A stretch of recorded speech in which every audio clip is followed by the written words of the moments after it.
Rise like lions after slumber, in unvanquishable number. Shake your chains to earth like dew, that in sleep have fallen on you. Ye are many, they are few. So, Jeremy Korbin, it is wonderful to be able to see you again. The last time we saw each other was in Paris during the Climate Summit. During the Climate Summit. It was a wet, stormy night, but what a wonderful meeting we had and what wonderful people. It's been extraordinary being in the UK this week and seeing the political space that you have opened up, and the fact that now we're seeing the Tories try to poach some of your policies and scramble to try to appeal to young people. Well, social justice isn't copyrighted. It's okay. Yeah. I want to talk about this extraordinary moment we're in, where this project that really began under Thatcher in this country and Reagan in the US, the whole so-called consensus that never really was a consensus, the war on the collective is crumbling. It's also kind of a dangerous moment, right, when you have a vacuum of ideology, because dangerous ideas are also surging. So what is the plan to make sure that it is progressive, hopeful ideas that enter into this vacuum? I think there's a confidence developing, particularly amongst young people, that they can do something and the future belongs to them, and also amongst older people that actually the certainties that a system of real welfare and welfare security brings is something worth fighting for. Labour will boost the wages of 5.7 million people earning less than the living wage to £10 an hour by 2020. Labour will scrap tuition fees, and that will lift the debt cloud from hundreds of thousands of young people. We've just come out of a general election campaign in which we started in a very difficult political position and ended up gaining 3 million more votes than 2015 and the highest Labour vote in England for many, many decades. And so there was a big swing to Labour, but not quite enough, unfortunately, to give us a parliamentary majority. And so we're now in a situation where there is a huge confidence amongst those that are campaigning for ending the wage cap in the public sector, for investment in public services, huge confidence there, and a huge degree of uncertainty by the right and by the Conservatives. I feel like what your campaign has done is proved that when you put the ideas forward, when you put the bold vision of the world we actually want, not just the opposition to austerity, not just the no, but also a picture of the world that could be so much better than we have, that's when people get excited. Indeed, the strongest message in the election campaign, and I said this at many, many rallies and events we held, I said, look around the crowd, look at each other. You're all different. You're all unique, you're all individuals. You have different backgrounds, languages, different ethnic communities, but you're all united. You're united in what you actually want, in the sense of a collective in society. And I think the election campaign was a turning point away from the supreme individualism of the right towards the idea that you're a better society when you have a collective good about it. And what about that picture of the world after we win? How important is that? The picture of the world is a crucial one. It is about what we do to deal with issues of injustice, inequality and poverty, and above all, hope and opportunity for young people. Hope they can get to college or university, opportunity they can get a decent job, well paid. It's also about the contribution we make to the rest of the world and the relationship we have with the rest of the world. I want a foreign policy based on human rights, based on respect for international law, recognising the causes of the refugee flows, the causes of the injustice around the world. Indeed, there were some awful events during the election campaign. Before the election started, there was an attack on Westminster itself, on Parliament. There was then the dreadful bomb in Manchester, and then there was an attack in London on London Bridge. And you committed kind of political heresy because you talked about some of the root causes, but yet that resonated with people. I'm not in any way minimizing the horror of what happened or the awful things the individuals did, but I said you've got to look at the international context in which there's been this growth. And I can hear myself like yesterday, on February the 15th, 2003. Thousands more deaths in Iraq will not make things right. It will set off a spiral of conflict, of hate, of misery, of desperation that will fuel the wars, the conflict, the terrorism, the depression and the misery of future generations. It's important for Americans in this moment to understand that you were able to say that and that it resonated with people because they know it to be true. Because we don't know what's going to happen during the Trump administration. But we do know that Donald Trump fully intends to take advantage of any crisis to push forward this incredibly regressive, xenophobic agenda, because he tried to exploit the Manchester attacks to say this is about immigrants flowing across our borders. He tried to take advantage of the London Bridge attack to say this is why we need the Muslim ban. In the direct aftermath of the attack, the president tweeted, quote, "We need to be smart, vigilant, and tough. We need the courts to give us back our rights. We need the travel ban as an extra level of safety." And he also attacked the mayor of London, who's the first Muslim elected to mayoral office anywhere in Western Europe. And people were extremely angry at the language he used towards Sadiq Khan. What do you say to some of the world leaders who think that they can only go so far in standing up to Trump? You know, like maybe they'll put out a sassy meme of some kind, but ultimately they're going to welcome him with open arms. What do you think the stance of other world leaders who claim to stand for progressive values should be in this moment? Well, I think you've got to meet Trump and discuss with him, as one would with any leader. I was shocked by the language he used during his election campaign about women, about Muslims, about Mexicans, about other people in society. I was also appalled at the language he used surrounding Paris climate change discussions. I mean, these are serious, serious global issues. Yeah. What kind of world are we going to leave in the future, and what are we doing to this planet? And he seemed to think this was an opportunity for promoting polluting industries. Well, he actually said he was going to negotiate a better deal. Well, I'm not sure what he means by a better deal, and that would be an interesting discussion. But having worked like you have for a very long time on these issues, the fact that finally India and China, in a formal setting, came on board with the idea there are limits to emissions, there are limits to pollution.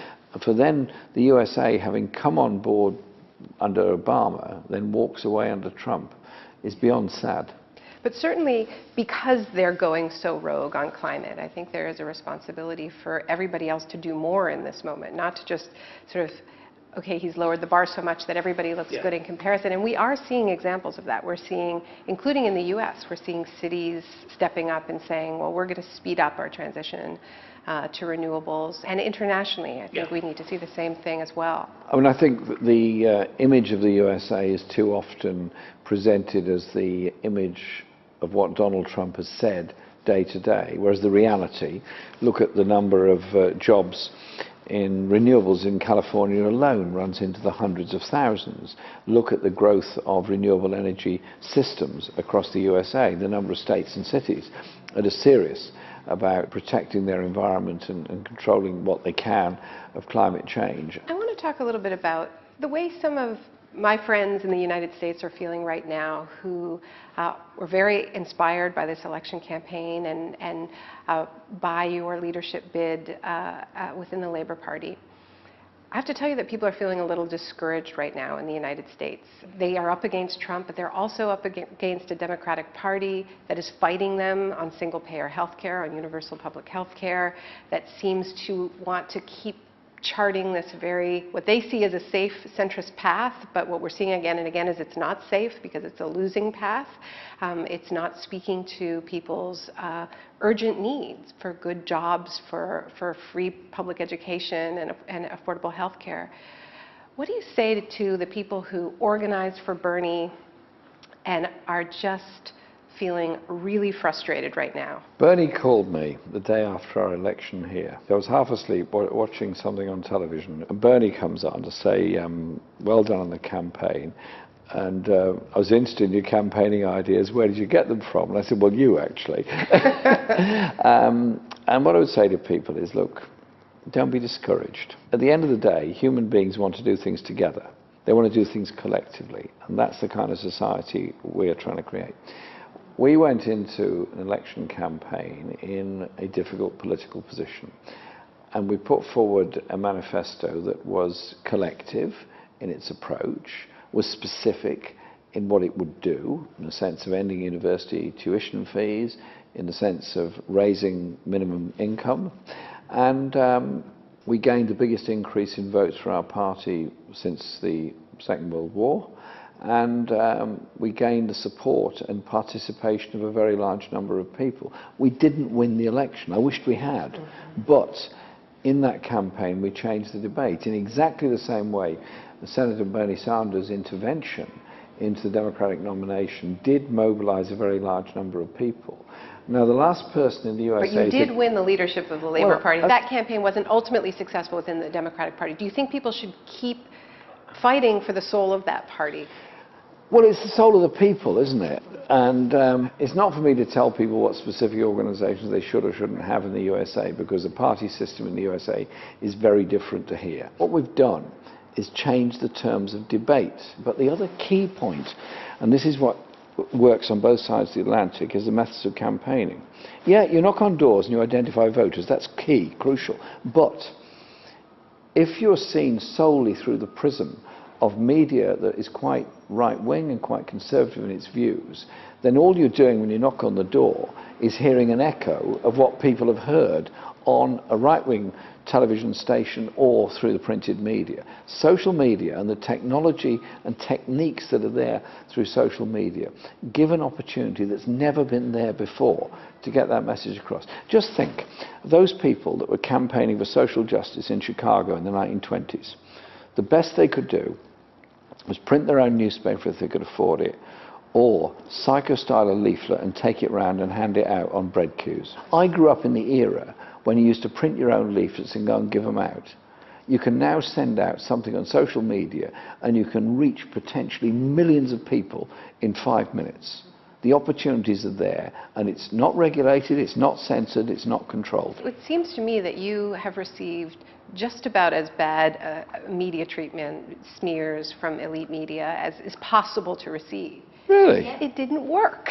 I mean, in fact, it seems to have backlashed and just contributed to this feeling of loss of faith in many of these institutions. Yeah, I think there's something in there. After a while, a high degree of media abuse makes you a figure of interest. You talk about changing the debate, and that's clearly happened. And you know, one of the places we've seen this is in the Grenfell Tower catastrophe crime scene, and the way in which this horrific event has been interpreted, it seems, throughout British society, is as extreme evidence of a failed system that does not value human life, that puts a kind of a hierarchy on life. What it exposed was something about modern urban living. This is the borough in London that is the richest in the whole country. Very, very rich borough. And its council gave a rebate to the top taxpayers last year. Gave them a little gift. Money back. That tower had several hundred people living in it, some of whom were tenants of the local council, Royal Borough of Kensington, Chelsea. Some flats had been bought independently and they were subtenanted or sub-subtenanted. Nobody really knew who was in the block. The whole system collapsed. The building went up in smoke, and the result was a catastrophe and the deaths of a very large number of people. We probably will never know the total number that died there. The reality was, it's a product of insufficient regulation, of deregulation, and it was a towering inferno of the poor being burnt in the richest borough in the country. And that's a wake-up call about safety of buildings. It's a wake-up call about the idea you go forward to this wonderful free market Valhalla of the future by tearing up every regulation like it's a denial of the opportunities for the private sector. And so the debate has turned full circle on this. I went there following day and spent quite a lot of time talking to those that had escaped from the tower and talking to traumatized firefighters and paramedics and ambulance workers and police officers who were getting ready to go into the building. It was then cooling from the fire, in order to bring out the bodies. They're the people who are the real heroes in this. There's a wall now, I think you've probably seen it, where residents have put up questions that they have for the authorities. And these questions are just completely heartbreaking. There's, kids asking, is my school safe? There's one question from a 10-year-old who said, why does it take this to bring us together? And that's a good question. And I think we learn this lesson again and again during times of crisis. When we're tested, we can either turn inward and against each other, and we saw a lot of that after 9/11 in the United States, where Muslims were scapegoated, and we lost a lot of liberties in this country and around the world with these draconian laws pushed through. Wars were started in the name of that attack. Now, surely the response to racism, the response to poverty, the response to deregulation is about the strength of the community and the collective. So if a lesson comes out of Grenfell, it's got to be that. I want to ask you if there's been a moment that really sticks with you during the campaign or since, that is the most hopeful moment you've seen, where you could see the country that you want to live in, a glimpse of it. A gentleman came to our rally in Hastings, which is South Coast seaside resort fishing town. He was aged 91. I joked with him because I'd been told he was 92, and he said, how dare I call him 92, he was only 91. And he joined the Labour Party in 1945, been a party member ever since then, very active all his life, and he said this was the most hopeful time of his life. And he told me his mother had been a suffragette who campaigned for the women's right to vote at the time of the First World War, and his grandfather had been in the Chartists in the 1850s, which helped to bring about some degree of democracy in Britain. And I just thought, this man has come out to a rally on a Saturday morning at that age because he's full of hope for young people. We were characterized as an election campaign that was full of young idealistic people. Yeah, there were a lot of young people there, and many of them with brilliant ideals and brilliant imagination. There were also a lot of older people there who came there saying, I want something better for my grandchildren. I want something better for society in the future. It was a coming together of large numbers of people. Well, I really want to thank you for your leadership and for your boldness in doing that, because it isn't only inspiring people in this country. I think it's inspiring people around the world who really do need some inspiration right now, particularly in the United States. Can I say thank you very much, but it's not about you or I as individuals. When people's minds are opened up, there is no end to the possibilities.